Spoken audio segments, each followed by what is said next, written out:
Red de Comunicación Regional y el Instituto de Ingenieros de Minas del Perú presenta Los Jueves Mineros.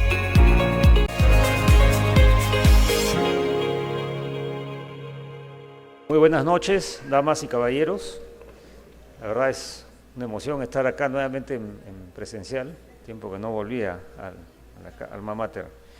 El Instituto de Ingenieros de Minas del Perú les da la más cordial bienvenida a esta jornada del Jueves Minero, que está siendo transmitida en directo a través de nuestros canales oficiales de Zoom, YouTube, Facebook e Instagram.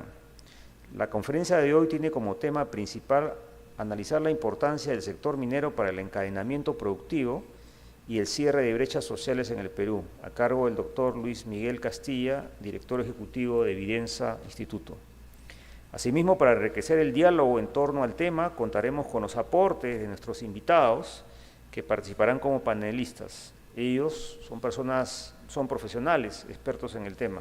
Nuria Esparch es gerente senior de Relaciones Institucionales de Southern Perú Copper Corporation. Gabriel Daly es director ejecutivo de la Confederación Nacional de Instituciones Empresariales y Privadas, CONFIEP, y Elinor López es socia de Social Capital Group, una firma, una consultora especializada en el tema. Tenemos que también mencionar, antes de empezar la charla, a nuestros auspiciadores, que son aquellos que respaldan y hacen posible este evento. Komatsu Mitsui, Maquinarias Perú, International Will, Cerro Verde, Famesa Explosivos, Hatbay Perú, Ferreiros y Compañía Minera Poderosa. Sin más, le doy pase al doctor Luis Miguel Castilla, como les dije, director ejecutivo de Evidenza Instituto, para que inicie su presentación. Adelante, Miguel.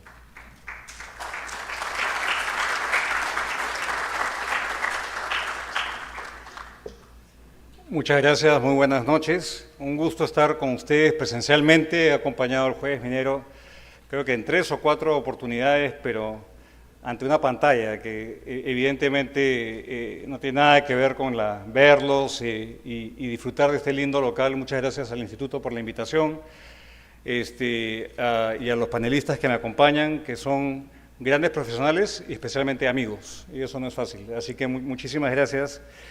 Y acá quisiera compartir con ustedes una presentación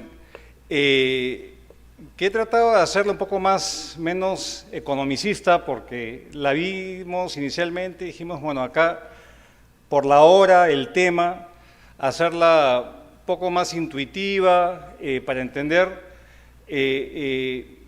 cuál es el real potencial que tiene la minería en nuestro país. Yo creo que tenemos algunas cifras, pero yo la verdad que en el último año, les confesaré, he aprendido mucho del impacto de la minería y el potencial que tiene en otros países, y acá sin duda no tiene por qué no darse, y que se basa en los encadenamientos productivos. Y esto lo voy a desarrollar, pero otra forma de entender esto es cuánta diversificación puede darse a partir del sector de minería, básicamente. ¿Qué otros sectores pueden surgir? ¿Qué otras actividades pueden darse? ¿Y cómo se puede potenciar el beneficio de este sector que es vital para nuestro país? La presentación es un poco larga, voy a tratar de hacerla en 30 minutos y sintetizarla para dejar el máximo tiempo para el intercambio con los panelistas y obviamente las preguntas del público que nos acompaña acá, y obviamente a través de las redes sociales del Instituto. Inicialmente un tema de la importancia, y especialmente quiero subrayar los mitos que tienden a ser utilizados muchas veces por personas desinformadas o por políticos. Y creo que el tema que vamos a tratar hoy día avanza en matizar y eliminar algunos de los mitos que muchas veces escuchamos en las noticias, en los periódicos. Quisiera también caracterizar los encadenamientos productivos, empezando por una definición, qué los determina. Y acá hemos hecho un estudio de caso en el instituto que tengo el honor de dirigir, en las áreas de influencia de 4 proyectos mineros en el país, para tratar de bajar esto lo máximo posible a una realidad más cercana a la nuestra y que no sea tan etéreo y terminar con algunas conclusiones. Entonces, yo quisiera empezar respecto a la importancia del sector, que es un tema que muchas veces ya se habla acá cada jueves minero al cansancio. Entonces yo no voy a aburrirlos con las cifras que ya todos conocemos, el potencial gigantesco que tiene el país en cobre, en plata, en zinc, que creo que este es un impacto que se puede incluso magnificar ahora que el mundo está transitando hacia una transición energética, como lo escuchamos en el Perumín, y el tener un rico acervo de cobre y otros metales nos permite ser parte de ese proceso de ir hacia una economía baja en carbono, como debe darse por los riesgos que hay en el mundo y en nuestro país. La importancia que tiene para el PBI, medido directamente, cerca del 10%, esto es en la última década en promedio, el aporte en divisas, lo que se recauda en tributos internos, y acá hay bastante oscilación que depende obviamente de los precios internacionales, y decir que gran parte de la bonanza que se vivió en el país entre el año 2002 y 2013, donde hubo una reducción sostenida y dramática de la pobreza, el sector minero fue un gran impulsor de esa reducción de pobreza, ahora que sabemos que la pobreza lamentablemente en lugar de reducirse se incrementa. Y pese a tener un entorno bastante positivo a nivel de los precios internacionales de las materias primas que exportamos, el cobre, el oro y otros.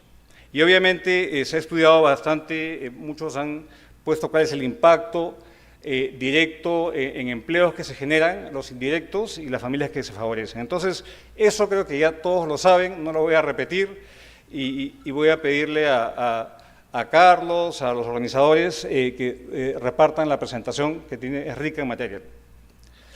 El potencial es enorme y sabemos que hay una cartera muy importante de inversiones que apenas estamos desarrollando. Y acá hay un ejercicio que hizo, digamos, otra entidad que habla del potencial que hay de desarrollarse no solamente la cartera de proyectos que lentamente está ahí y que vamos avanzando poquito a poco, pero que si es que uno le incrementa el impacto que se tiene a nivel de los proveedores que abastecen al sector minero, que es un sector enorme, el impacto es grandísimo a nivel del crecimiento potencial. Si hoy día el Perú crece poco menos de 2% en el año, que es un crecimiento totalmente insuficiente, este crecimiento potencial se puede fácilmente triplicar, así de dramático, de materializarse en los siguientes 20 o 25 a 30 años la cartera de proyectos mineros que tenemos en el país, y eso sin incluir todas las nuevas exploraciones que se están llevando a cabo, y si uno le incluye incluso el impacto que tienen los proveedores mineros, podemos fácilmente quintuplicar nuestro ingreso per cápita, nuestro crecimiento. Entonces, la verdad que el potencial que se tiene es enorme y la cuestión es qué hacer para que esto se dé. Entonces, parto por los mitos. Y acá hay un mito que yo quisiera compartir con ustedes, que probablemente lo han escuchado, que somos un país que profundiza su modelo primario exportador. Yo lo he escuchado en el Congreso de la República, he tenido varios debates con muchísimos colegas que piensan un tanto distinto a mí, pero siempre es el tema, al ser país minero, un país rico en recursos naturales, profundizamos una dependencia y no logramos diversificar la economía, hacerla más resiliente cuando hay shocks externos. Y la verdad que eso es absolutamente falso, si uno lo ve la experiencia de otros países e incluso la nuestra propia. Porque muchas veces uno no puede pensar en que uno se diversifica del sector minero a producir naves aeroespaciales.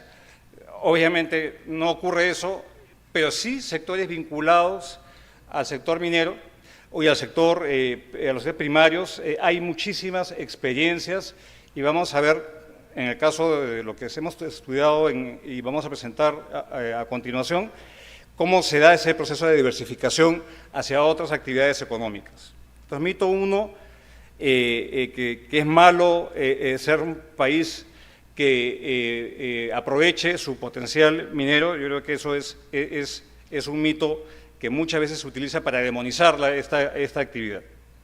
Lo segundo, y acá lamento poner esta foto que no hubiese querido ponerla, pero yo creo que es nuestro último presidente, que él decía, y muchos de sus partidarios hoy día en el Congreso, repiten y repiten que la actividad transnacional, la minera, se lleva el 70 y deja el 30, algo así.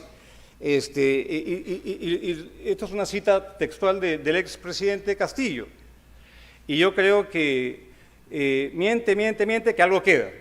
Y eso es algo que sus seguidores repiten, y repiten con en mi criterio, con una falta de vergüenza en la cara, porque los datos no dicen eso. Los datos lo que dicen es que la renta minera evidentemente paga impuestos, casi el 50% se va a impuestos que se pagan, o participación de trabajadores, por ejemplo, que 30% en promedio se reinvierte. Y obviamente esto no es un negocio de caridad, ni una ONG, ni una asociación sin fines de lucro, como lo es mi instituto. Se distribuyen algunas utilidades. Esto es lo normal y esta es la verdad. Acá, si uno hace la matemática, no sé de dónde sale el 70% que se lo llevan. Porque eso es la verdad que es falso y vale la pena aclararlo. Y acá un tema importante, y trayendo los dos conceptos y lo que he dicho hasta la fecha, es que han habido países que han desarrollado este concepto de proveedores con un nombre bastante llamativo, que es el sector de las METS, en inglés Mining Equipment, Technology and Services, equipamiento minero, tecnología y servicios. Y han habido muchos casos exitosos donde efectivamente se ha logrado, bajo el concepto de clúster, como lo conocemos, de colaboración, academia, gobierno, empresa, comunidad, y a través de agregar valor y apostar por la innovación, han logrado amplificar el impacto del sector minero en la actividad productiva y en el empleo. En el caso de Australia y Chile, en menor medida, pero Australia es el líder que acuñó esta cifra, acuñó esta sigla de METS, aporta 13% casi su valor agregado y más del 10% del empleo directo, sin incluir el empleo indirecto en ese país, que es un país rico. Y si uno se fija en lo que se ha avanzado de identificar el aporte de los proveedores mineros acá en nuestro país, hubo un estudio muy interesante que se realizó hace un par de años, que cuantificaba un aporte anual de proveedores mineros de $10.000 millones en adición a la producción minera directa. Entonces, hay un potencial enorme, y Australia y los países escandinavos y Sudáfrica y otros países son ejemplos a emular, que han logrado compatibilizar el aprovechamiento de sus recursos naturales y darle beneficios a sus sociedades. Entonces, para motivar un poquito la discusión. Ahora, ¿qué es esto? ¿Qué es un encadenamiento productivo? Le dije a mi hija de 26 años, voy a hablar de encadenamientos productivos ahora. Y me dice, ¿qué es eso? Y le dije, no, ahora te cuento más tarde porque no es fácil de entender encadenamiento, ¿a qué te refieres?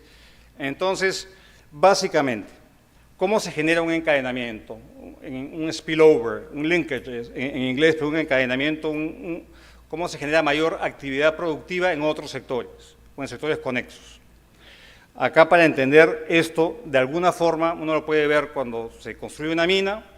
Esto incrementa la inversión.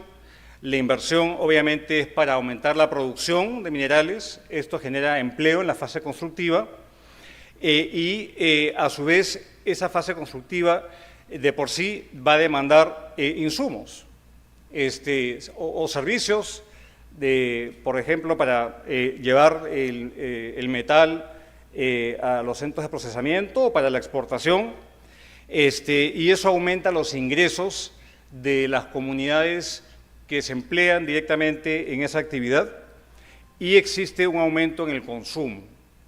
Bueno, esto se puede dar no solamente en sectores vinculados directamente a la minería, sino que hay la posibilidad de ver qué tipo de otros sectores surgen en torno a un yacimiento minero, y acá tenemos alguna experiencia bastante positiva, y el mensaje es que esto se puede potenciar aún más si es que hay una buena política pública.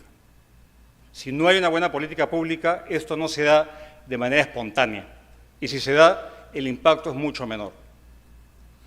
Entonces, ¿cómo se genera? En sencillo, se refiere a cuando una actividad económica promueve la creación de productos o servicios en otros sectores. Esa es la definición más simple, más intuitiva de lo que es un encadenamiento de un sector como el minero. Acá hay un concepto que se llama el multiplicador, y el multiplicador no es otra cosa que es, si yo invierto $1 millón de soles en una actividad, ¿cuánto me genera de producción en otro tipo de actividades? Y acá lo que hemos hecho es, utilizando los datos que salen todos los años en las encuestas de hogares, en las matrices insumo-producto que publica el INEI, y que de hecho acaba de publicar la semana pasada la versión del 22, se puede calcular cuál es el impacto mínimo como piso de creación de valor en otros sectores distintos a la minería. Entonces, y lo más interesante es que se puede comparar esto en distintas regiones. Vamos a ir de la región, del departamento, luego al área de influencia de la propia mina en 4 casos puntuales que vamos a comentar más adelante. Pero esto, como les dije, no se da solamente en abstracto, no es que automáticamente se invierte y ¡pum!, sale una actividad económica. Esto depende evidentemente de las condiciones habilitantes que hayan, en particular de la conectividad, que hemos probado que tiene un impacto muy grande en generar ese tipo de actividades conexas, y esta diversificación productiva, acceso a servicios básicos, y en ellos también le metería servicios financieros. La inclusión financiera está íntimamente ligada con el encadenamiento minero, por ejemplo, cuando hay mayor formalidad que informalidad, y la mano de obra calificada. Son los principales variables que determinan que haya mayor o menor impacto en el valor agregado a nivel de las regiones del país. Como es evidente, Lima, que cumple, y acá Lima, estoy pensando en Lima provincias, digamos, no Lima metropolitana, es por su cercanía a la capital, es donde quizás mayor encadenamiento se den. La Libertad, las minas que están en la región de la Libertad, siendo muy heterogénea, en segundo lugar, y vemos curiosamente donde hay menor nivel de encadenamiento es en Apurímac, y no debe sorprender. Apurímac es una región muy pobre, pero que está siendo transformada por la actividad minera que se está desarrollando ahí hace algunos años. Ahora, hay 2 tipos de encadenamientos. Hay encadenamientos hacia atrás y encadenamientos hacia adelante. Los que uno mira hacia atrás son aquellos que básicamente no es otra cosa que la demanda de insumos por parte del sector minero. Yo necesito explosivos o necesito algún tipo de insumo o servicios de transporte para producir en la mina, en la fase constructiva. Y esto es el concepto de encadenamientos hacia atrás, y vemos que también hay una variación importante y nuevamente Lima lidera estos encadenamientos mixtos hacia atrás, y acá interesante también es ver la evolución. Esto ha venido subiendo, bajando, y después vamos a ahondar en todo esto a la hora que veamos los estudios de caso que hemos estudiado. Pero también hay encadenamientos hacia adelante, porque a veces se realizan ventas intermedias del sector minero hacia otros sectores. Cuando estamos, y esto también se da de manera importante en el país. Cuando yo le vendo del mineral para que haya un valor agregado a producir joyería o láminas, alambres, eso también es el encadenamiento hacia adelante. Entonces, acá es importante comenzar a pensar en este concepto que cuando uno estudia la minería, uno tiene que pensar no solamente en el desarrollo del yacimiento minero, en su sostenibilidad, en su adecuado manejo social y ambiental, en que el canon se use bien, en que haya el cierre de brechas, sino también, creo yo, en esta coyuntura en particular, velar porque uno pueda potenciar el impacto y los beneficios económicos en las zonas de influencia.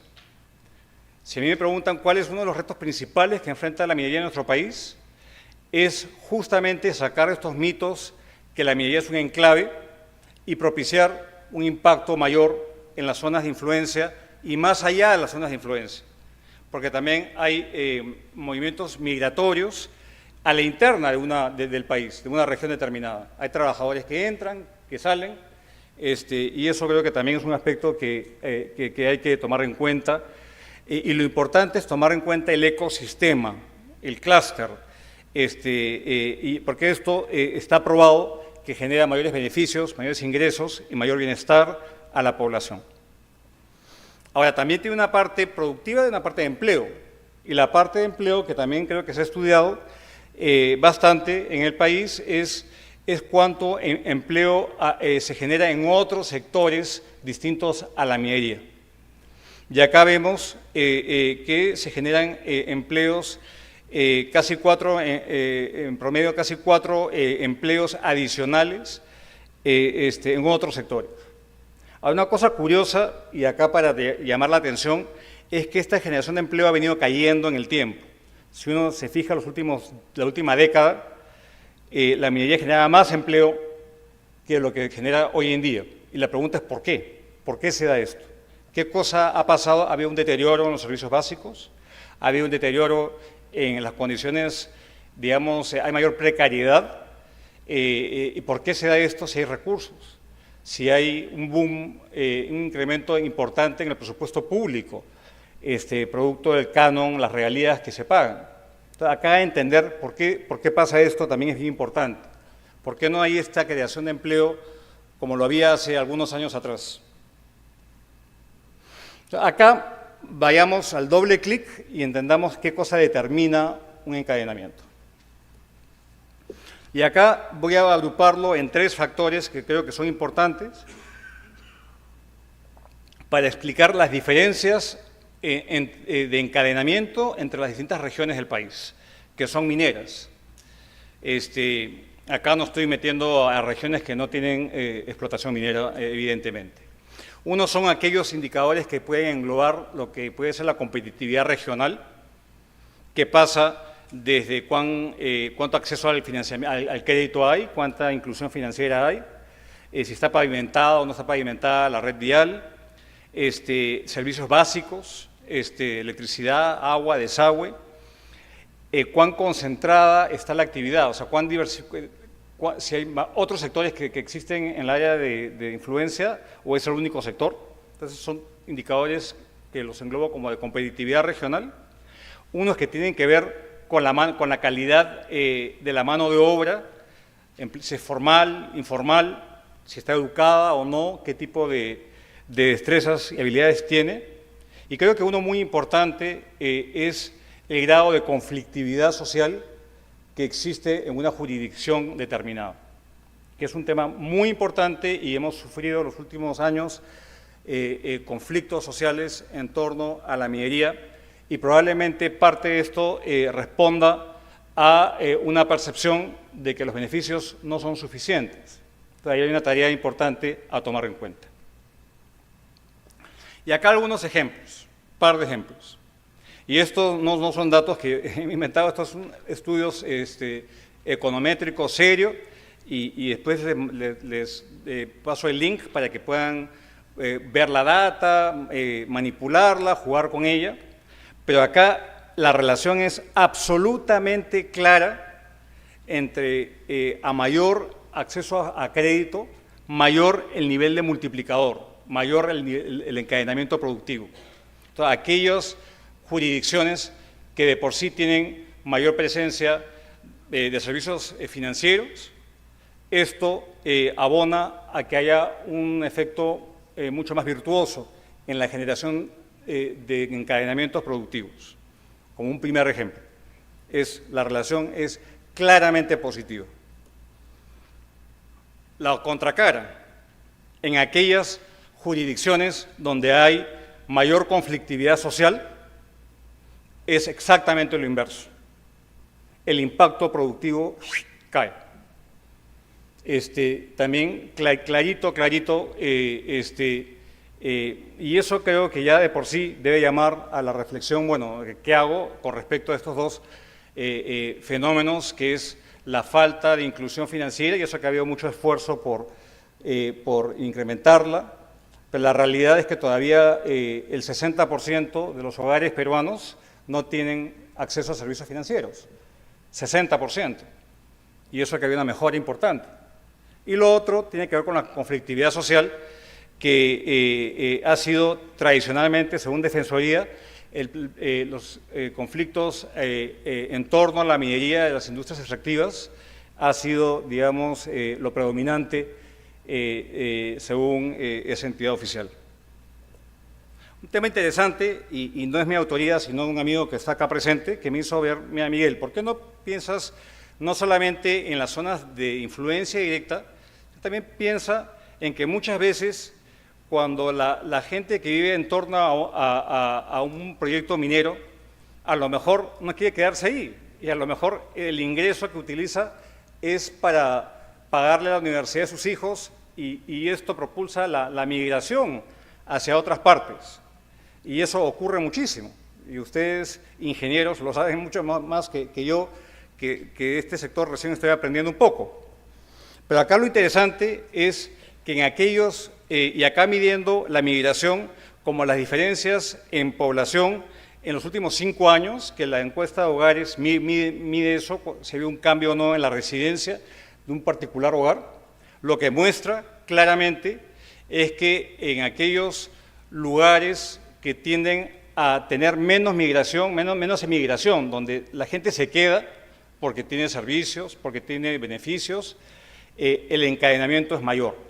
Y a la inversa, cuando tiende de alguna forma a ser un sitio donde no es muy acogedor quedarse porque no hay servicios, no hay oportunidades, lo que pasa es que se reduce el potencial de crear estos encadenamientos productivos. Entonces son temas que evidentemente ameritan un mayor estudio, análisis, pero da algunas pistas de sobre qué temas deberíamos discutir, en lugar de estar discutiendo cosas medias tontas, como que se llevan al 70%, me dejan el 30%. No, a ver, ¿cómo hago para propiciar un efecto virtuoso de un sector para el cual tenemos una dotación impresionante y un rico acervo? Ahora, acá me meto al detalle, ya les he ido adelantando algunos conceptos y ya estoy cerca de mi tiempo, pero igual voy a robarme 5 minutitos más de la presentación. Porque acá, más allá de ver los datos agregados a nivel de región, es importante ver los distritos, porque nuestro país es muy heterogéneo. Cuando uno habla de una región, la región La Libertad, piensa en Trujillo, pero las minas no están en Trujillo, están lejos y así hay una gran heterogeneidad mismo en Lima. Acá no muy lejos de acá, es una realidad muy distinta si uno se va hacia arriba. Entonces, ver las áreas de influencia, y acá son 4 proyectos escogidos de manera aleatoria, quizás no tanto, pero de alguna forma sí. Pero yo quería contrastar este mismo estudio de encadenamientos, pero con información más precisa a nivel de distritos en el país y en particular en las zonas de influencia de 4 importantísimos proyectos mineros en el país. Yanacocha, en Cajamarca, de Antamina, en Ancash, Las Bambas, en Apurímac y Cerro Verde, en Arequipa. Son proyectos distintos, no son comparables entre sí, pero bueno, son mineros al fin y al cabo. Una rapidísima caracterización. Acá obviamente hay variabilidad en los indicadores sociales. En Cajamarca obviamente la pobreza es mucho mayor que lo que hay en las zonas de influencia del proyecto de Newmont, es mucho mayor que en las zonas de influencia de Cerro Verde, que está al lado de la ciudad de Arequipa, por ejemplo. Entonces, acá el color más intenso es donde hay más pobreza y el color menos intenso es donde hay menos pobreza. Entonces, una dimensión de esa dimensión. La contracara, pero esa es la monetaria. La contracara, y lo que debe complementar eso es los servicios básicos. Acceso a servicios básicos, que está bien en línea con la otra, pero al revés, donde hay mayor acceso, es también en Cerro Verde y menos en Cajamarca, en el área de influencia de Newmont. Y intermedio en Antamina y Las Bambas. Y tratar de profundizar un poco más en algo que a mí yo considero que es vital, que es la calidad de la conectividad física, que es absolutamente clave cuando uno piensa en estos proyectos. Y vemos también el porcentaje de hogares que viven en centros poblados, en las áreas de influencia, con acceso a carretera firmada.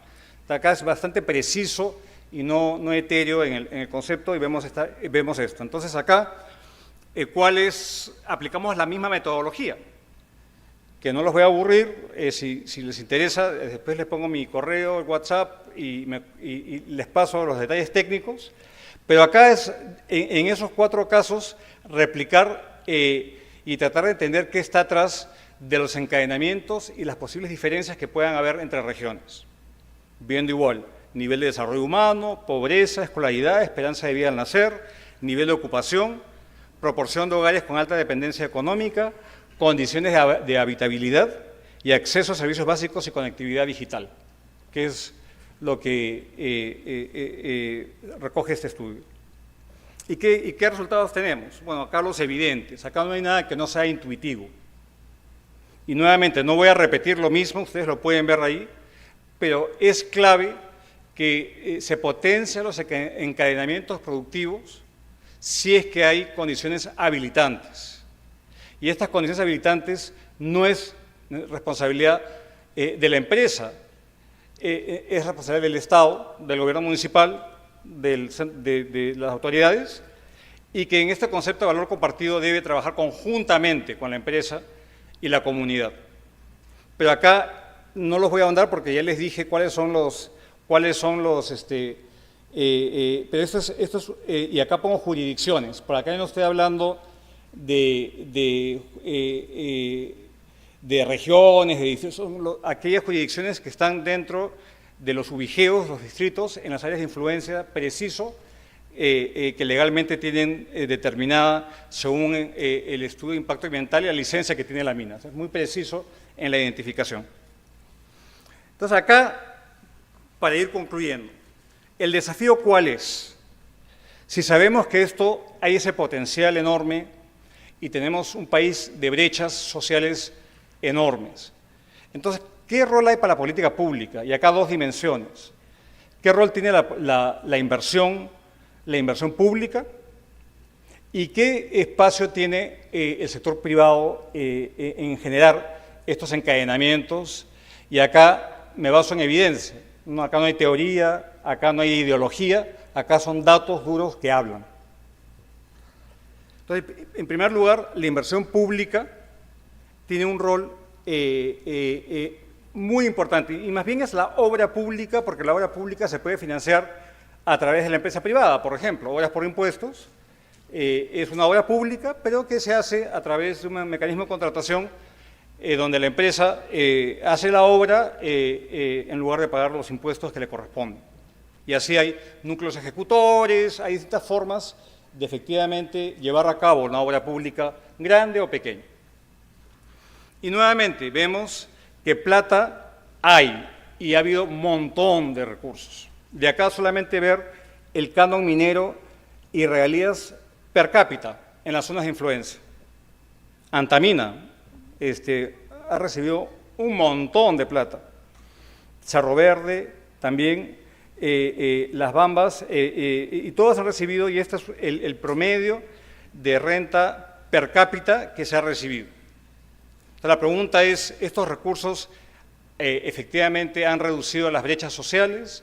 ¿Estos recursos transferidos han propiciado encadenamientos, como les he mostrado? Y la respuesta es, no tanto, pese al potencial.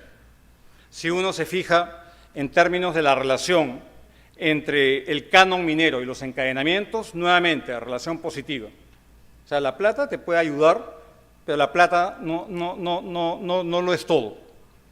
Temas de gestión, temas de convertir el recurso público en un servicio, y en particular vemos que lo que es inversión pública en transporte es particularmente relevante. El clúster, y acá hay un esfuerzo importante, de hecho, yo he escuchado el Jueves Minero en más de una oportunidad ha hablado de estos temas y le ha dado cabida al clúster minero del sur, este concepto de conglomerado, donde como ecosistema conviven distintos actores que se coordinan entre sí. Y hay un rol para la política pública, hay un rol para la empresa, hay un rol para la academia, que es muy importante, y donde se genera la innovación, porque esta es una industria de alta innovación tecnológica. Y siempre hay un centro académico de excelencia involucrado en un clúster. En nuestra experiencia tenemos el SAMI, ahí la fuente está mal, ahí se coló un duende, se coló porque no se hace esto, pero tenemos la experiencia del clúster minero del sur, que empezó en Arequipa, con la Cámara de Comercio de Arequipa, con un capital semilla que se dio, y se hizo, por ejemplo, la primera encuesta de proveedores, y se comenzó a entrar una dinámica muy interesante que ojalá se extienda. Y lo que se ha probado es que esto es un mecanismo para generar encadenamientos y apostar hacia ese METS que les contaba que se realizó en Australia, por ejemplo. ¿Y cómo? A través de innovación abierta. Y acá hay algunos ejemplos claramente donde efectivamente trabajar los actores de manera coordinada y con las intervenciones habilitantes por parte de la política pública, efectivamente se genera reducción de tiempos, se obtiene una diversificación a partir del trabajo colaborativo público-privado más academia. Y acá algo interesante que aprendí en el último Perumín, que se repite nuevamente este año, es la importancia que puede tener esto en la estabilidad y la paz social en el país. Y las empresas comunales, campesinas, pueden tener un rol central en alinear objetivos. Y de eso se trata, como yo me beneficio y tú te beneficias a la vez. Todos nos beneficiamos, una suma positiva, no hay perdedores. Y de hecho esto ha ocurrido en el país y esto es la forma más eficaz, creo yo, mucho más eficaz que mesas de diálogo, no sé qué, yo creo que es eso. ¿Cómo hacemos que haya mayor nivel de empresarios respetando sus características propias y su modo de ver?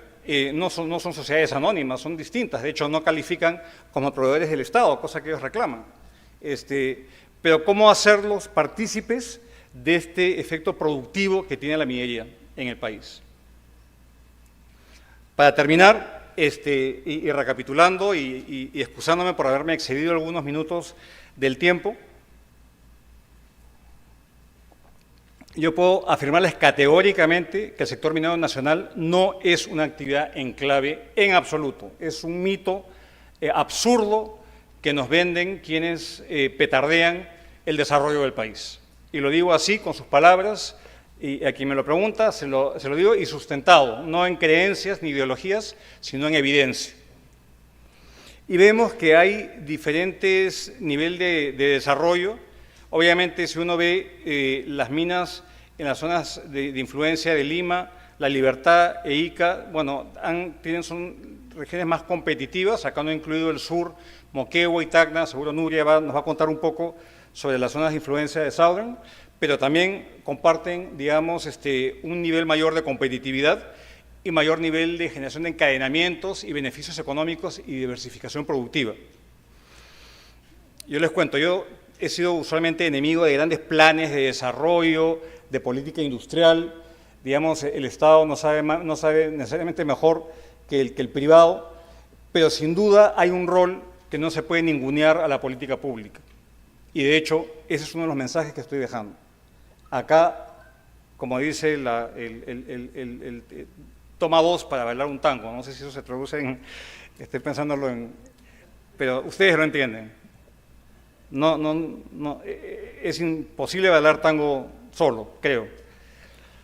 Y hay un conjunto de políticas horizontales importantes para fomentar una industria de valor agregado, de innovación, y para efectivamente lograr ese potencial que hemos visto.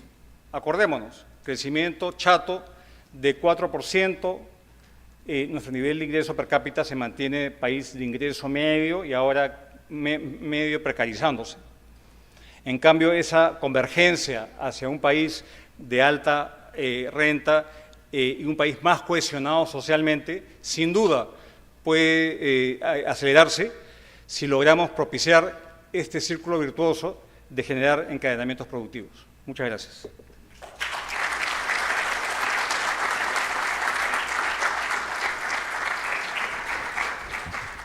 Muchas gracias, Luis Miguel. Muy buena presentación y nos va a ayudar a continuar con esta reflexión.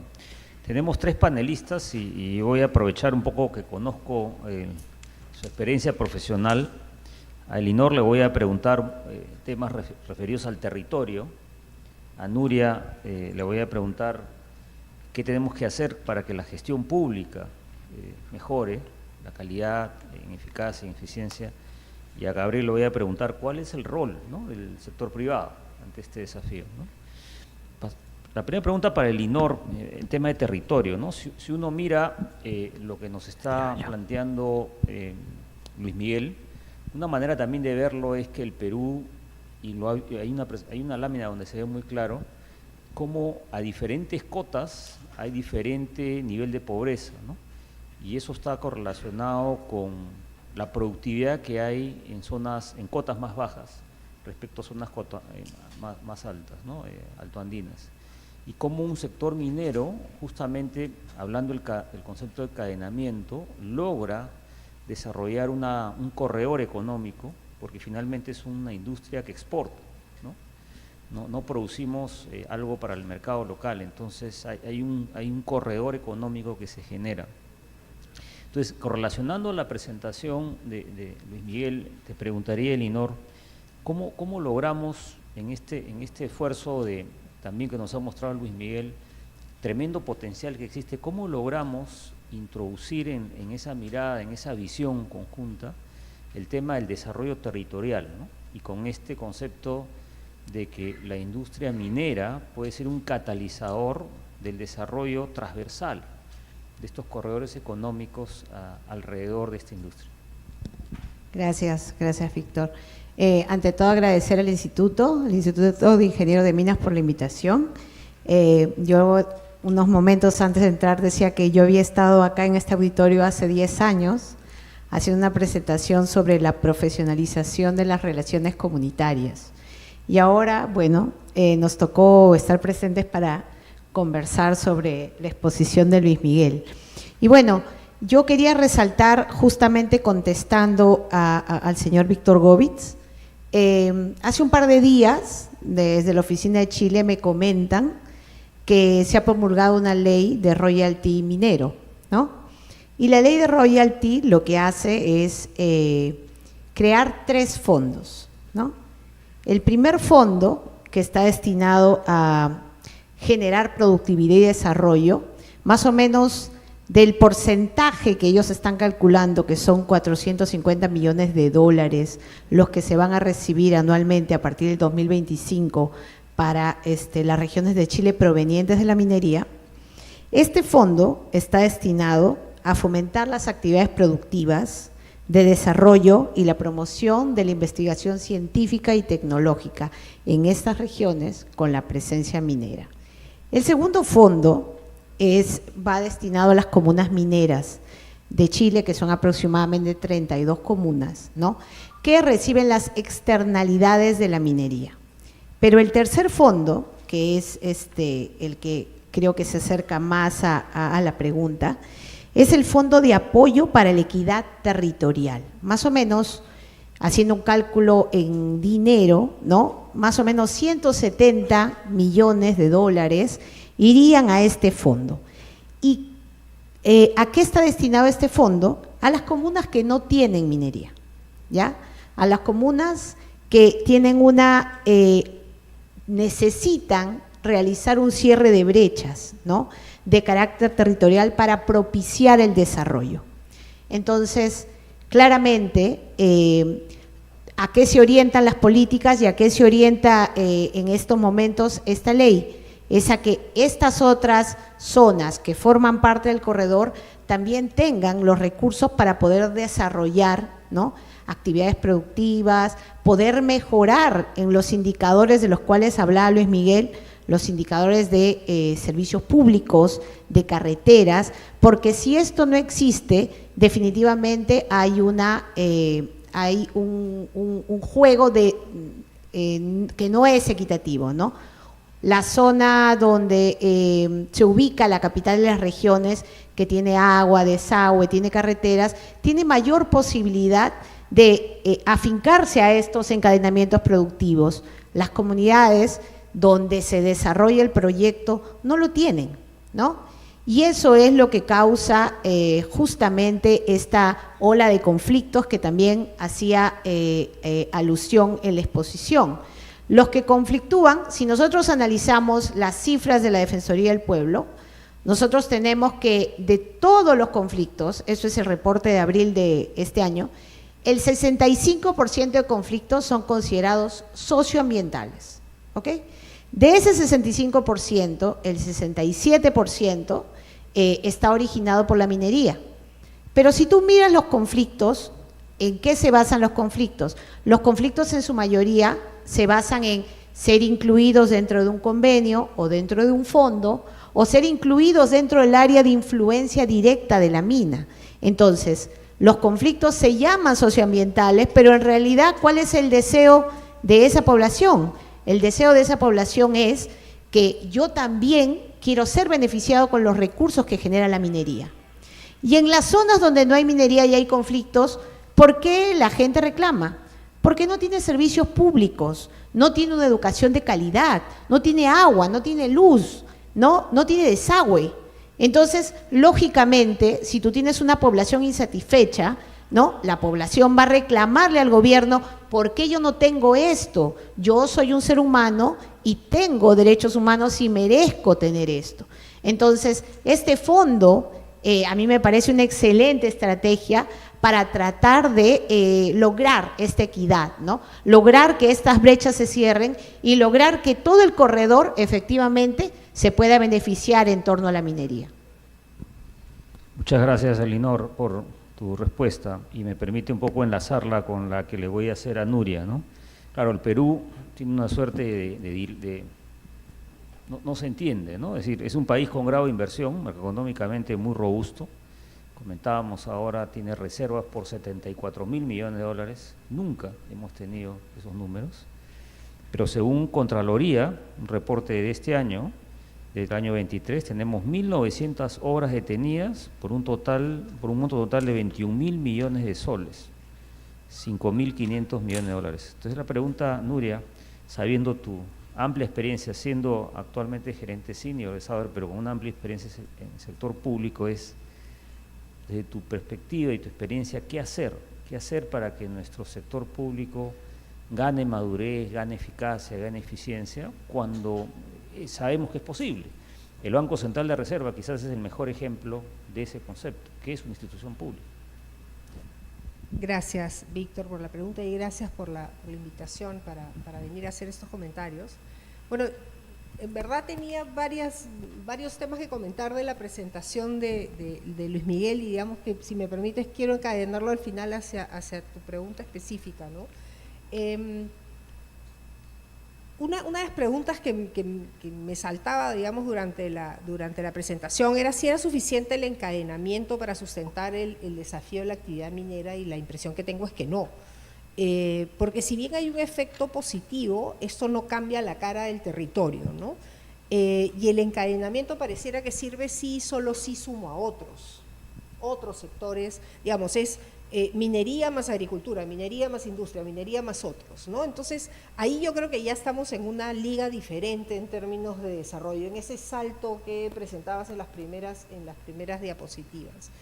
Y los encadenamientos, creo que vistos a la luz del territorio, implican salir de lo minero y reconocer la existencia de otros recursos humanos, logísticos, industriales, incluso el propio Estado, ¿no? Y por ello creo que necesitamos pensar el Estado, necesitamos pensar cómo queremos desarrollar el territorio para que la minería permanezca por más tiempo, ¿no? Cómo hacer una lectura más armoniosa del territorio, cómo generar un ecosistema, ¿no? Y aquí es donde, en fin, podría hablar de varios ejemplos que creo que son precisamente esas condiciones habilitantes de las cuales hablamos para generar estos encadenamientos productivos. Pero claro, una de las condiciones sin ninguna duda es la institucionalidad, y la institucionalidad tiene que ser dentro del marco, precisamente la primera tarea es la del Estado, ¿no? Y claro, estos números que nos muestra la Contraloría, que si hay tantos proyectos detenidos y tal, tiene que ver también con comprender qué es lo que hace el servidor público dentro de este sistema y si tiene las condiciones adecuadas para operar. Y ahí mi respuesta sería no las tiene. Nosotros muchas veces, hoy día tenía una conversación en la oficina justamente a partir de un proyecto en el cual estábamos, y estas personas con las que conversaba decían, no, es que tienen que entender que hay que interpretar de tal manera las cosas. No, es que lamentablemente en el Estado, y quienes hemos estado en el Estado lo sabemos, en el Estado no hay espacio para la interpretación, a diferencia del sector privado, que cuando uno hace las cosas con flexibilidad e innovación nos ponen una estrellita en la frente y encima hasta un bono no dan. En el sector público, si uno se pone muy creativo, termina preso. Entonces, hay que generarle más bien las condiciones al servidor público para que esos proyectos tengan espacio, para que puedan salir, y para eso se necesitan cumplir con una serie de reglas, cumplir con una serie de condiciones. Muchas veces creemos que el Estado es más lento, sí es más lento porque necesita ser más transparente, y la transparencia cuesta. El mostrar cada paso que damos tiene un precio, tiene un costo, y eso es, obviamente, ese costo es mayor porque se está manejando el dinero de todos los peruanos, y aún así tenemos problemas de corrupción. Entonces, creo que entender, ponerse en el zapato del servidor público es una cuestión importante. Y una segunda, que creo que es una condición a su vez habilitante para el Estado en general, y eso es un tema que hemos conversado Luis Miguel y yo antes cuando éramos funcionarios públicos, y nos peleábamos mucho además, mucho, era cuando hablábamos de servicio civil, ¿no? Yo creo que parte justamente de la institucionalidad central del Estado, parte de lo que tiene que hacer el Estado peruano para asegurar que se generen las condiciones habilitantes, no solamente para encadenamiento, sino en general para el desarrollo humano, es generar un servicio civil potente, una carrera profesional en el Estado que permita que las gentes, ¿no? que la gente que se incorporan al servicio, a la carrera pública, tengan un ambiente en el cual, por un lado, puedan desarrollar su carrera, pero también que puedan generar las condiciones necesarias para que las industrias y en general cualquier negocio, tengamos un ambiente de negocios mucho más positivo, ¿no? Gracias, Nuria. Sin duda necesitamos un Estado muy eficiente para justamente lograr el cierre de brechas y esa armonía. Y tú has mencionado una palabra clave que voy a ligarla a la pregunta para Gabriel, ¿no? El encadenamiento requiere un ecosistema, ¿no? No basta la locomotora solamente minera. Entonces, yo decía la reflexión, la minería tiene esa virtud de ser un negocio exportador y genera esta franja digamos, económica, pero también lo hace la industria que genera energía, ¿no? También lo hace la industria de alimentos con la logística que integra territorios remotos, lo hace también la industria de las telecomunicaciones. Entonces ahí un poco el desafío, la pregunta en todo caso, Gabriel, es ¿cómo hacemos como sector privado, conociendo que nuestro territorio tiene un desafío no menor? Tenemos cotas muy diferenciadas, poblaciones remotas, logísticas complejas, pero tenemos sectores, ecosistemas que conocen y lo hacen como parte de su rutina, ¿no? ¿Cómo logramos como sector privado comprarnos el problema y acompañar este esfuerzo que es el esfuerzo de todo el Perú, ¿no? Sí, gracias, Víctor, y gracias por la invitación. A ver, yo creo que el sector privado ha tenido un rol importante en los encadenamientos, pero ha sido también limitado. Y acá es cuando hablamos de las condiciones habilitantes, que puede sonar un concepto un poco raro, pero es básicamente cuáles son esas condiciones básicamente que existen para que una empresa se pueda desarrollar, ¿no? Y acá regreso a dos conceptos que dijo Miguel en la presentación. El primero es la buena política pública y lo otro es las condiciones habilitantes. Y lo cierto es que el rol del sector privado va a mantenerse limitado, o sea, no va a poder explotar o escalar de manera grande mientras no exista una política pública que genere estas condiciones. Tres cosas que se pueden hacer desde el sector privado.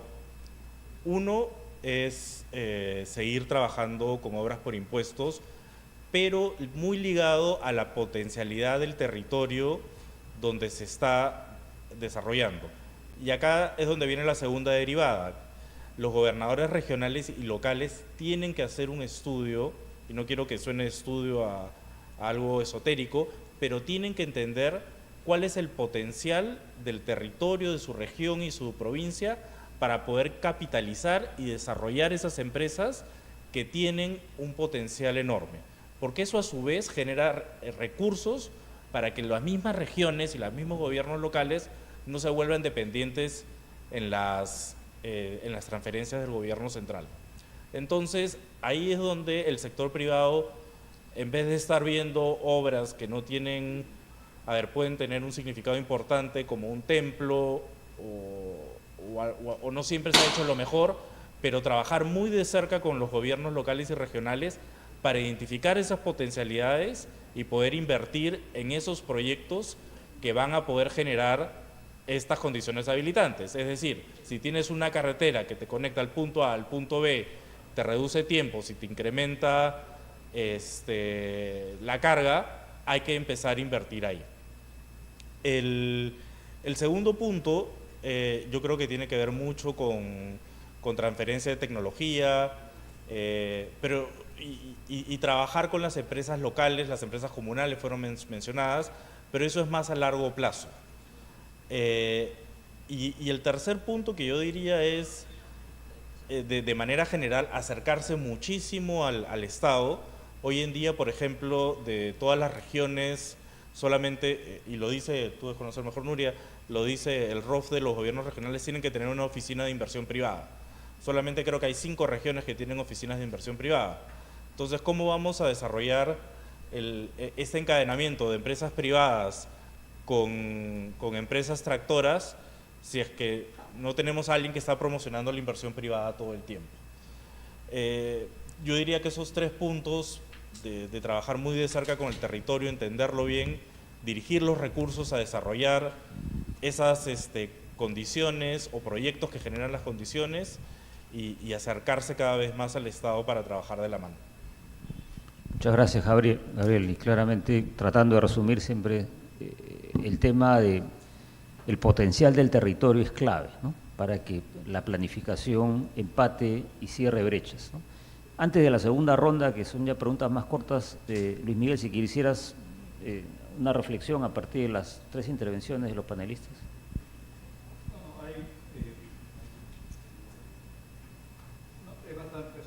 complementarias las visiones. Y claro, tú decías, Víctor, la minería se exporta, efectivamente se exporta, pero tienes que dejar un beneficio productivo aparte de los, digamos, de los servicios públicos que se deben y las brechas sociales que tienen que el Estado tiene que cerrar. Y eso se da si es que la actividad minera te genera una actividad de manufactura, construcción, primaria de otro sector, y tienes un desarrollo más armónico, más diversificado. Entonces, ese es el punto. Sí. Porque de lo contrario, ese mito del modelo primario exportador que exporta piedras y no deja nada, digamos, se puede hacer no tan mito y más realidad. Entonces, creo que ese es un tema que tú lo has mencionado y yo creo que ese es importante. Con respecto a lo que dijo Elinor, de esta visión del territorio, y lo empato porque los tres lo han mencionado de cierta forma, rara vez pensamos en territorio, porque hablamos en regiones y las regiones son unas cosas medias esotéricas que se han creado hace 20 años y no sé, son los departamentos, se llaman regiones, pero esa visión territorial que debe responder a la potencialidad se ha dejado de lado, ¿no? Cuando se hizo la descentralización en el país, se pensaba en la regionalización, que era tener 5 macroregiones, pero el objetivo ulterior era propiciar mayor competitividad regional, mayor potencialidad productiva y social, y no una mera transferencia de competencias, digamos, de funciones y luego de recursos. Y esa potencialidad no se ha dado porque nuevamente no se ha concebido, y de hecho se está comenzando a cambiar a través de las agencias regionales de desarrollo, por ejemplo, a través de esta visión distinta del territorio. Porque si una autoridad tendría un claro conocimiento de la brecha social que existe, pues no tendríamos a Yarabambas en Arequipa, que tiene un estadio para 15.000 personas, o si 15.000 o 1.500, no sé, pero un montón de personas, y no tenga pues agua potable. Entonces, estas inconsistencias es porque la autoridad no tiene ni idea de cuál es la brecha mínima que tiene que cerrar con una visión del territorio y qué tipo de intervenciones tiene que hacer para que haya otras actividades que surjan y contribuir a esa diversificación en sectores de mayor valor agregado y que genere mayores ingresos a la población. Yo creo que esto es central y ha salido en las intervenciones, y quizá lo último es que esto es un trabajo a largo aliento. No pensar que de pronto pongo la bandera de la diversificación, de la productividad, de temas que estamos hablando, son temas de largo aliento, pero responden a visión de desarrollo que en nuestro país se ha perdido de alguna forma. Hemos sido, o sea, en vez de estar pensando cómo innovamos más, cómo somos un país innovador, estamos en el estatismo nuevamente, el rol del Estado, y ya es una concepción que en otras partes del mundo ya la han dejado atrás hace mucho rato. Entonces, solamente para complementar, más bien no ahondar mucho en los comentarios, porque creo que hay puntos comunes de convergencia de puntos de vista totalmente complementarios. Gracias, Luis Miguel. Un comentario nada más que he visto en tu presentación es ese potencial que se multiplica por 5 el PBI, ¿no? Si es que pudiéramos desarrollar todo el portafolio de proyectos y a su vez desarrolláramos todo el potencial de los METs, ¿no es cierto? Ese es el efecto que multiplica por 5, ¿no? Pero en esa reflexión yo veo en específico Cajamarca, acá está Darío, en Cajamarca hay un potencial de cobre significativo que supera el 1.5 millones de toneladas de capacidad de producción anual, y claramente regreso al concepto, ¿no?, que quizás no lo desarrollé bien, es decir, al ser una industria exportadora tiene que desarrollar una logística que no existe, y claramente Cajamarca, siendo una región altoandina, tiene que tener una planificación que no solamente mire Cajamarca, porque tiene que tomarse una decisión si el puerto exportador va a estar en Piura o si el puerto exportador va a estar en Lambayeque. Y esa decisión es la que va a marcar el futuro del desarrollo de esos proyectos. Yo sostengo que es poco probable que esos proyectos por separado puedan enfrentar ese desafío logístico, ¿no? Entonces, lo que quiero decir con eso es que el sector privado también va a tener que hacer una reflexión del territorio y de los proyectos, y una manera de ganar eficiencia financiera va a ser, en algunos casos, mirando los proyectos de manera integral. Por separado es poco probable que salgan. Paso a una pregunta que se repite, que es el tema de empresas comunales, y creo que Linor, por su experiencia, nos puede ilustrar a todos cuál es el concepto detrás de la empresa comunal. Carlos, el instituto, yo somos unos grandes convencidos del modelo, pero quizás tú lo puedas explicar mejor que yo. Sí, claro, gracias. Bueno, el modelo de empresas comunales se basa en que las comunidades pueden ser beneficiadas directamente con ingresos provenientes del proyecto a partir de prestar algún servicio directo para el proyecto, ¿no? Un claro ejemplo que también fue difundido acá fue el ejemplo de lo que ocurre pues en Junín, ¿no? Con algunos proyectos que son beneficiados, que benefician directamente empresas que forman la comunidad, ¿no? Ahora, ¿cuál creo yo que es un tema importante a considerar respecto a las empresas comunales, ¿no?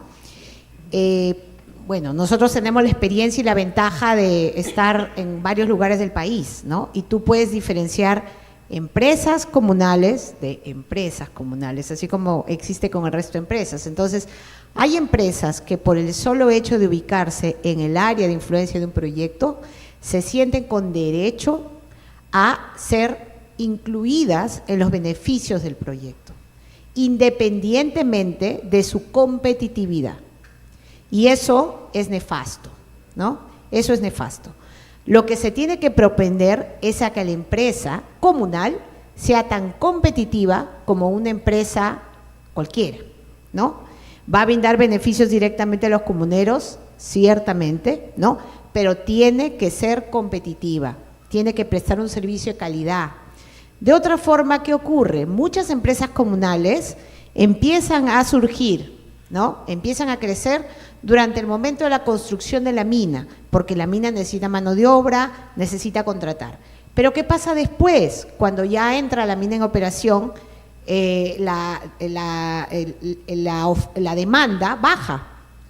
Entonces, si una empresa comunal no es competitiva, ¿no? No va a ser contratada fuera de la mina. La mina lo contrató, le hizo el favor de contratar, pero luego, ¿quién la contrata? ¿No? La empresa comunal tiene que ser competitiva, como el resto de empresas. Su forma de organización va a beneficiar a toda la comunidad, pero tiene que tener un plan, tiene que pensar en un mediano, largo plazo, como el resto de empresas, y tiene que tener además la responsabilidad de pensar fuera de la mina. Las empresas deben de vivir pensando en que no van a vivir de la mina, van a vivir de la actividad y del servicio que desarrollan. Y eso, creo yo, se ha logrado con éxito en algunas empresas comunales que están situadas en el centro del país, ¿no? Y hay otras empresas que aún están en proceso de aprendizaje. Gracias, Linor. Tenemos 17 preguntas y nos quedan 20 minutos. Vamos a tener que hacer un esfuerzo de síntesis. Algunas de ellas vamos a poder responder, quizás algunas no. Que hay una que creo que Miguel puede responder, es si puedes explicar al auditorio el concepto de la trampa del ingreso medio y la famosa frase, entre comillas, de la maldición de los recursos naturales. En 18 minutos. En un minuto. A ver, yo creo que parto por lo segundo. A ver, un país que se puede decir que tiene la maldición de los recursos naturales es Venezuela, por ejemplo. Ya no digo más. Es uno de los países que tiene las reservas más grandes de petróleo del mundo y hoy día tiene 90% de pobreza. 90%. Entonces, y que tenía una de las empresas públicas petroleras más importantes del mundo en su momento, y hoy día es totalmente capturada y de la producción que tenía en su momento ahora está pues en una fracción. Ese es un ejemplo de la maldición de los recursos naturales. Por ejemplo, le doy la vuelta. ¿Cuál es un país que ha logrado todo lo inverso? Vayamos pues hasta a los escandinavos, a Australia, a Canadá. Entonces yo creo que tiene que ver con las instituciones, tiene que ver con la transparencia en el uso de los recursos, tiene que ver con la gobernanza, tiene que ver con lo que hablaba Nuria del servicio civil.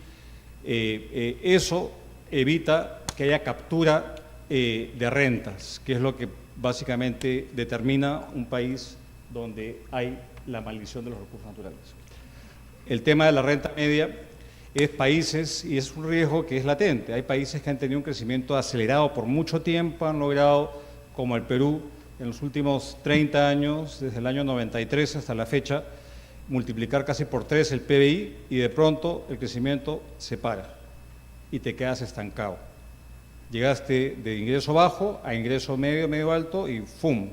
Te ponen en retro y te quedas en neutro y ya no sabes qué hacer. Y son los países donde podemos caer y ha ocurrido en muchas partes. En Chile ha ocurrido, en todos los países de la región ha ocurrido. Y esto pasa por justamente dar el salto en reformas que no se han dado en nuestro país, el gran lastre para evitar salirnos de esa trampa del ingreso medio. Son las instituciones que tenemos, básicamente, políticas, sociales, y nada, yo lo dejo ahí porque puedo echar bastante de rollo con el tema, pero es un desafío central, y estamos en riesgo, y ya estamos en riesgo hace más de ya algunos años, de estar en un estancamiento económico que yo pienso que es el mayor riesgo que tiene hoy en día el país. Caer en una complacencia y ese estancamiento económico borre 30 años de progreso. Gracias, Luis Miguel, muy clara tu explicación.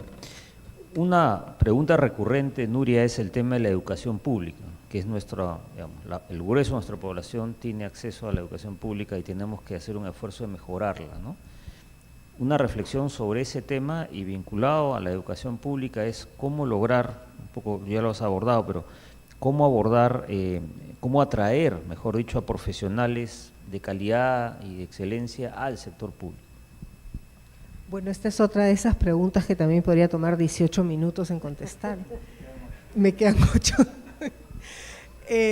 Bueno, a ver, en temas de educación pública, yo creo que hay 2 o 3 tareas fundamentales del Estado. Una es la educación, la segunda es la salud y la tercera es la infraestructura, ¿no? Básicamente. Obviamente hay algunas cosas que siempre van a estar dentro del Estado, léase la seguridad, la defensa, etcétera. Separemos esto, que son tareas connaturales a los Estados, pero en Estados como los nuestros y en general en el mundo, educación, salud, infraestructura es central.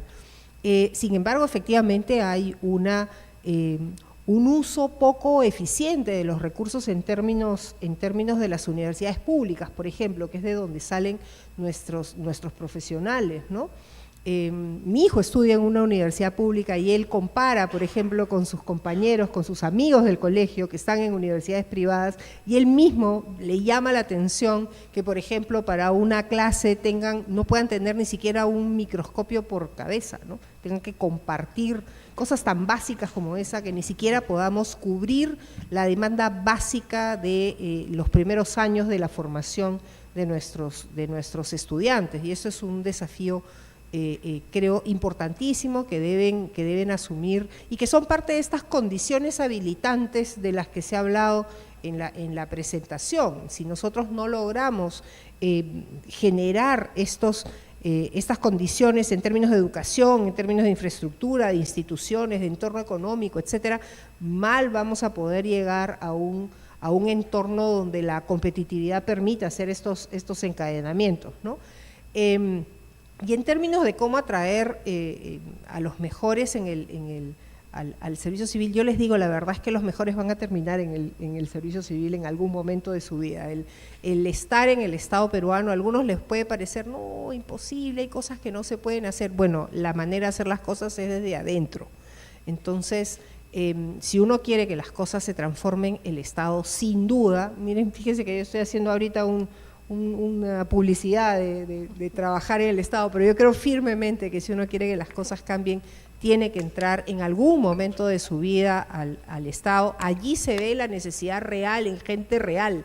En el sector privado es como la tercera derivada, más o menos, ¿no? Pero en el sector público uno ve al final las cosas que yo hago o dejo de hacer tienen un impacto directo sobre personas reales. Entonces, creo que cuando uno entiende que de verdad puede transformar vidas, creo que eso puede jalar muchísima gente a que los mejores se vayan para el Estado, ¿no? Te agradezco, Nuria, porque en el auditorio en este minuto tenemos una gran mayoría de jóvenes y tus palabras espero que los haya inspirado, ¿no? a también ver el sector público como un desafío si queremos resolver realmente los problemas del país. Hay una pregunta difícil, Gabriel, que es el tema del cambio climático, ¿no? El cambio climático es un hecho y el Perú, por su ubicación, constantemente tiene el fenómeno del Niño, ¿no? Incluso se habla que probablemente tengamos a puertas un nuevo fenómeno del Niño. Y ahí la pregunta desafiante es, ¿cuál debería ser el rol del sector privado? Obviamente tiene un rol ante la emergencia, ¿no? Asistencialista en la emergencia, pero ¿cómo logramos que sea un rol que ayude a que el país tenga una propuesta sostenible en el tiempo? No está fácil la pregunta, pero ahí está.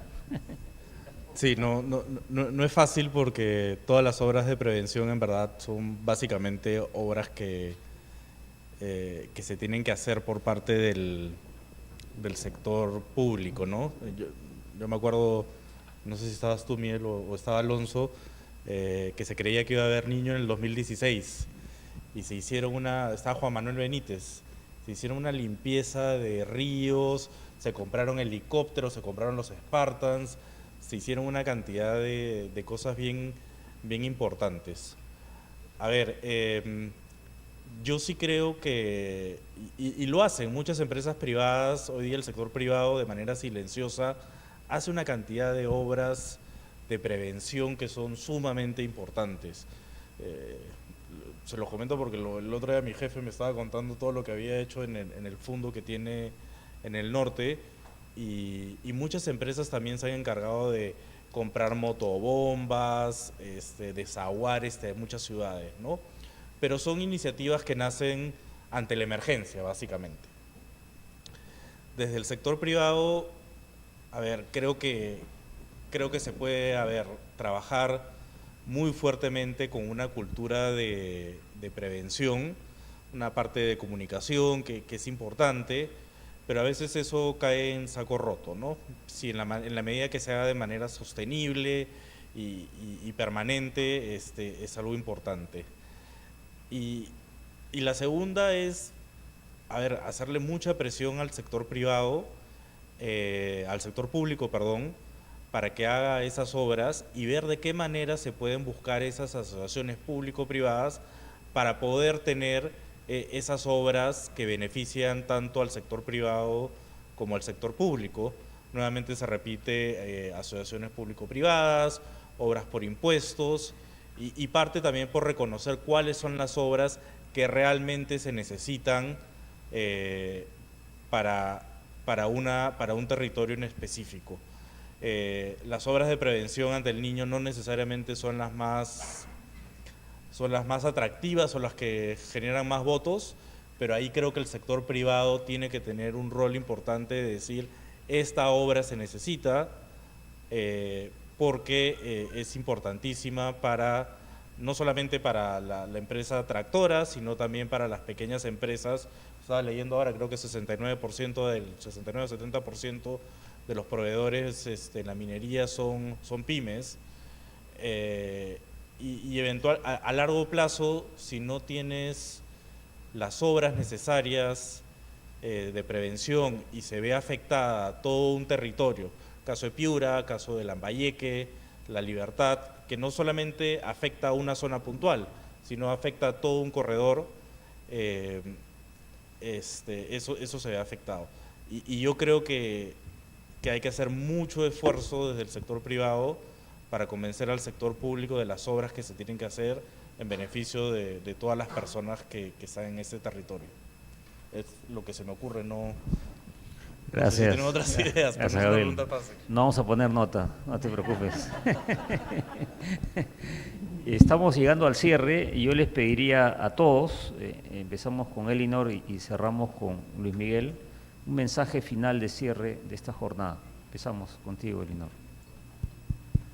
Gracias, gracias, Víctor.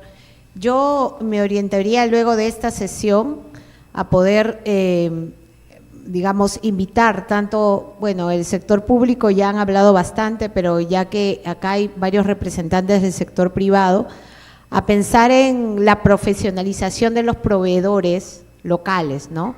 A poder apoyarlos para que logren esa competitividad y puedan ser competitivos no solo para la mina, sino para el entorno, ¿no? Para el entorno, para trabajar en otras regiones, para trabajar en otros rubros, ¿no? Y estoy segura, pues, de que en la línea de lo que explicaba Luis Miguel, ¿no? Esto va a generar a su vez un mayor enriquecimiento, ¿no? En la zona, ¿no? Ese sería mi mensaje final. Gracias. Muchísimas gracias, Elinor.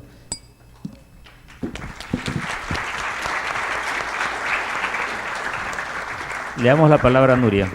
Bueno, yo la verdad me he quedado pensando, me ha quedado haciendo ruido este tema de la participación de las personas en el Estado, y quiero aprovechar esta última intervención para invitarlos a pensar en cómo estamos rodeados del Estado todo el tiempo, ¿no es cierto? El Estado es como la música ambiental, estamos en un lugar donde la luz está regulada por el Estado, el aire que respiramos está regulado por el Estado, este es un instituto que tiene un permiso que se lo ha dado el Estado, es como la música ambiental. El terreno es del Estado. El terreno es del Estado, Porque imagínate. somos una organización sin fines de lucro. Imagínate, entonces claro, estamos rodeados y muchas veces tenemos un relacionamiento negativo hacia el Estado, siempre solemos pensar, vamos hacia el Estado cuando nos falta algo, cuando estamos enfermos, cuando nos falta educación, y por eso probablemente tenemos esta sensación de que no me da lo que yo necesito en el momento que yo lo necesito. Pero es un desafío súper interesante, y sabiendo que en el auditorio hay muchísimos estudiantes, yo los invito a que de verdad piensen en trabajar en el Estado para que precisamente, y aquí quiero redondear la idea, puedan contribuir a generar estas condiciones habilitantes para que el Perú sea un país mucho más competitivo, donde podamos crecer y lograr este crecimiento del que hablaba Luis Miguel, y que parece un sueño lejano, pero creo que está precisamente en manos de todos los más jóvenes, sobre todo, que ahora toman la posta, el generar estas condiciones. Pasen por el Estado, aunque sea un momento de su vida, ¿no? Gracias.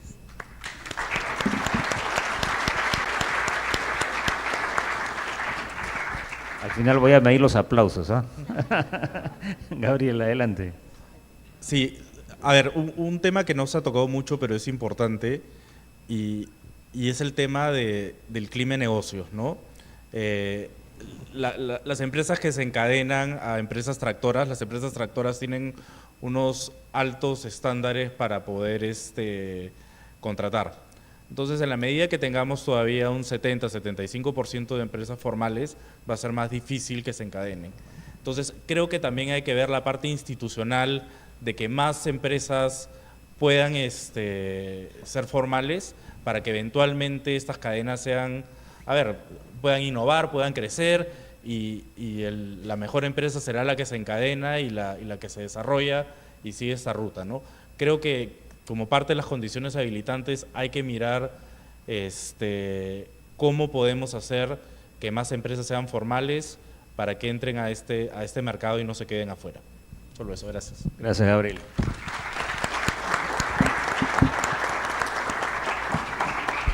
Bueno, le damos la palabra a Luis Miguel para que tú hagas las palabras de cierre. Cierra el mensaje. Cierre, uy. Tres mensajes. Uno es que yo he estado recorriendo mucho el país, desde las elecciones presidenciales últimas y me he dado cuenta que el partido, la verdad, del país no se juega acá en Lima, se juega en el interior. Porque la dinámica es muy distinta y a mucha gente del interior le importa 2 pepinos el Congreso, las peleas de los políticos. Lo que ellos quieren es ver su bienestar, su proyecto productivo, su movilidad social. Y yo creo que esa mirada desde el territorio es fundamental, no perderla de vista. Muchas veces los servidores públicos estamos metidos, cuando nos ha tocado servir, muy metidos en nuestros escritorios, en nuestras oficinas, y creo que sentir esa demanda de movilidad social y de oportunidad económica es fundamental para repensar el país hacia adelante. Primer mensaje.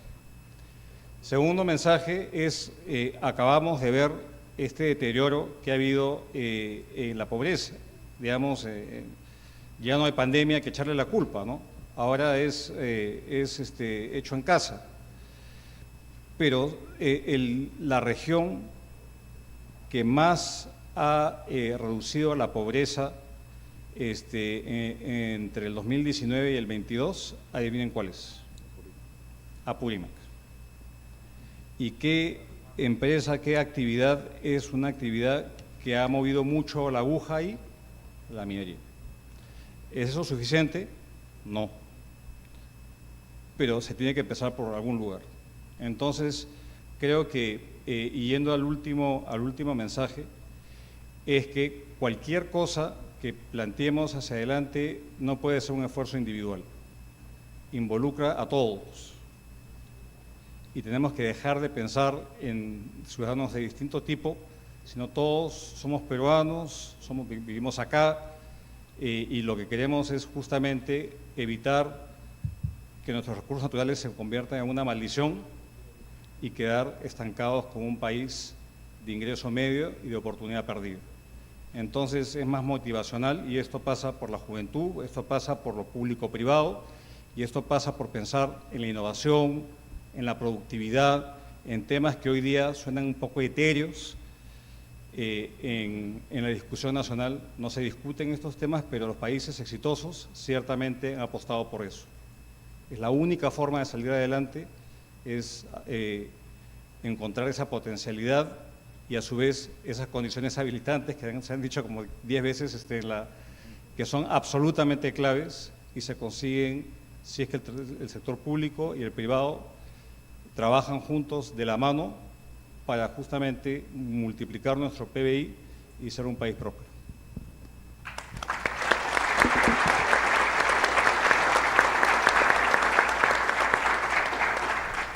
No me queda más que agradecerle a nuestro expositor, Luis Miguel Castilla, a nuestros panelistas y agradecerle también a todo el público que nos ha acompañado en esta jornada. Muchísimas gracias, muy buenas noches con todos.